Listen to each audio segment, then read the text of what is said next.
Good evening. My name is Joshua Parker, and I have gathered all the potential voters here tonight in order to discuss the importance of having military service as a requirement prior to election into political office. I will cover the requirements currently for election into political office, advantages of having military background prior to election, and then go back in history and speak about some of the military leaders that have been successful in becoming politicians. Politicians are elected by the people.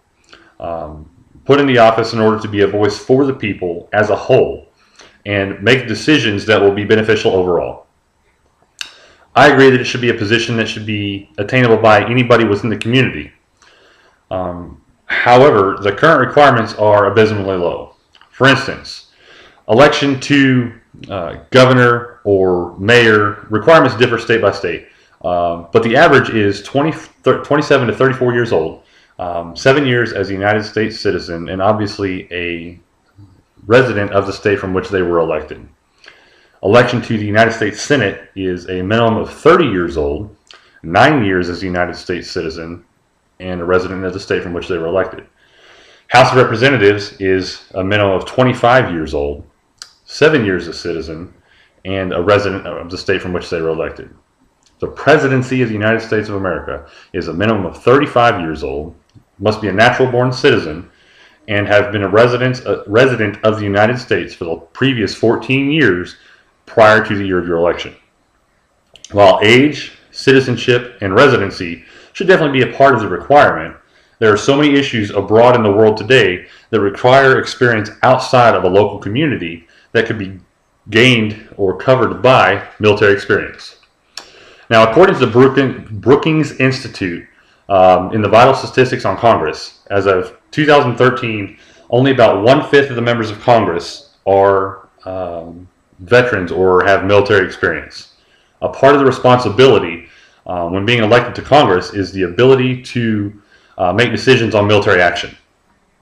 Now, with the multitude of issues in the world today, 4/5 of the people responsible for making decisions for the nation's fighting force has no idea or personal experience in what exactly the decisions do or cause. In 1965, the average of congressional members with military experience was over 62%, with military service history increasing in 1980 to over 75%. Speaking of this experience from the United States Army, we have 7 values that we live by every day: loyalty, duty, respect, selfless service, honor, integrity, and personal courage. These are all values that would be a huge asset to someone in a political office, especially with the weight of the responsibilities that they bear. Now, these values are taught to every member of the military within the Army, from the lowest ranking private to the highest ranking general. This is a prime example of how military experience could create potential for a successful politician, as we are groomed for leadership from the very beginning. Now, that's not saying anyone with military experience will be successful as a politician or make a good politician. As we have seen from, Ulysses S. Grant, who allowed corruption to grow and flourish within the government solely from his lack of involvement within the government.